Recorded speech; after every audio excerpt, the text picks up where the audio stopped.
Hi, everybody. We are the team from Political Tribune. I'm Andrew. I'm here with Andrea and Conover. Well, not actually here. We are at all points of the map. This is obviously Zoom time, but we love to bring you the news. Today, we've got happy news, or at least it should make you a little happy for a couple seconds, maybe, in the middle of all this nonsense. It looks like legendary comedian, artist, and best-selling author Jim Carrey is going to fulfill a role that Saturday Night Live is going to need coming up this year. Hopefully, possibly, in as iconic a way as Alec Baldwin has taken a turn on the show impersonating Donald Trump. Carrey is slated to play Democratic nominee Joe Biden. We all remember Jim Carrey from his landmark movie roles, and some of us even further back as a cast member on another sketch comedy show in Living Color, which was the ensemble with the Wayans brothers and Tommy Davidson and David Alan Grier that kind of launched Jim Carrey's comedy career on screen.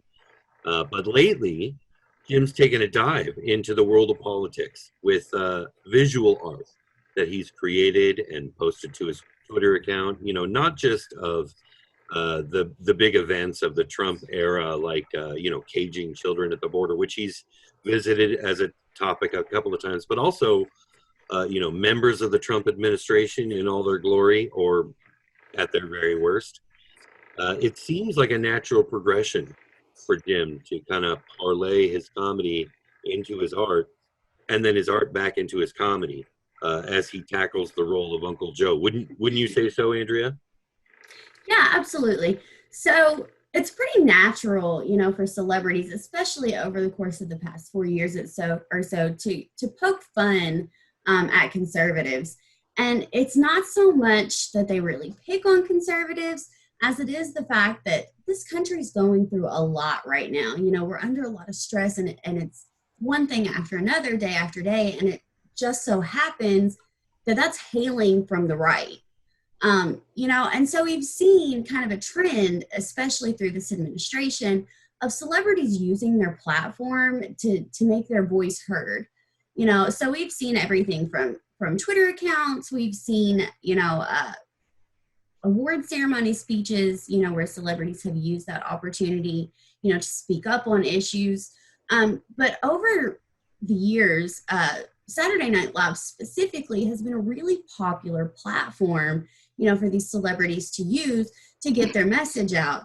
Not only because it allows them, to speak on current issues, but it allows them to combine their message with that comedy that not only they're comfortable with portraying, but, this country needs so bad right now. Over the years, we've seen a lot of high profile stars kind of take on that longstanding tradition of making fun of presidential politics, even way far beyond the Trump administration, or, before the Trump administration.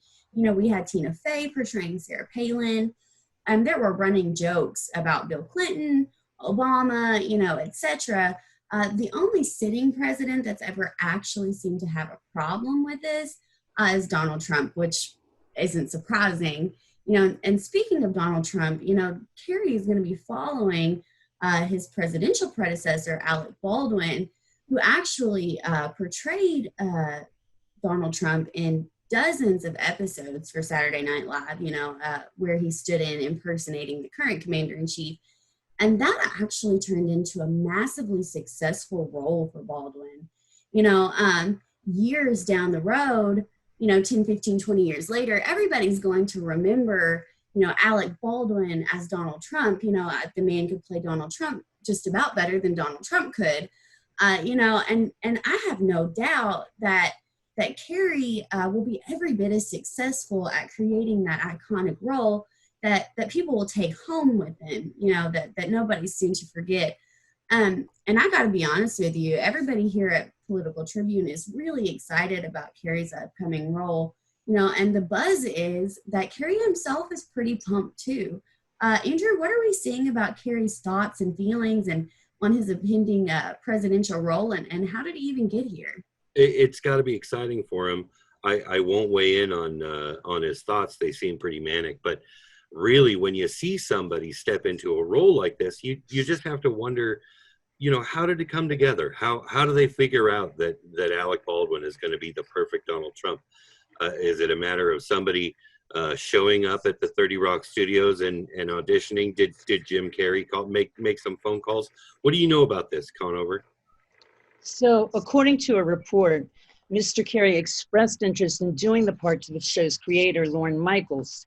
And given the artist's anti-Trump stance, it makes sense if he has an interest in getting Biden elected to lend his own talent to the campaign season. And sure, Biden makes gaffes, and Carrey can have fun with that. And at least Biden doesn't tell people to shoot up bleach and stick light bulbs up their butts. And I think everyone can appreciate Carrey's talent. He's even joked about women faking it in the bedroom. So Milan, you can relate to that one. I like to imagine her sitting at home laughing. They talk about Joe Biden's gaffes, and actually today at a presser, Trump actually tried to make fun of Joe Biden for saying N1H1 instead of H1N1. And the entire time I was screaming at my screen going, you're still calling the Spanish flu something that happened a year earlier than it actually happened. I'm not sure where he gets And let's off. not forget herd mentality. Oh, herd mentality. Hashtag herd mentality. So I think that about covers it for Jim Carrey as Joe Biden. I'm pretty excited. You guys excited? Yeah. Absolutely. Right. So we'll all tune in. You guys hang in there and catch us on the next episode. We'll be back to see you soon. Thanks, everyone. Bye. Bye-bye.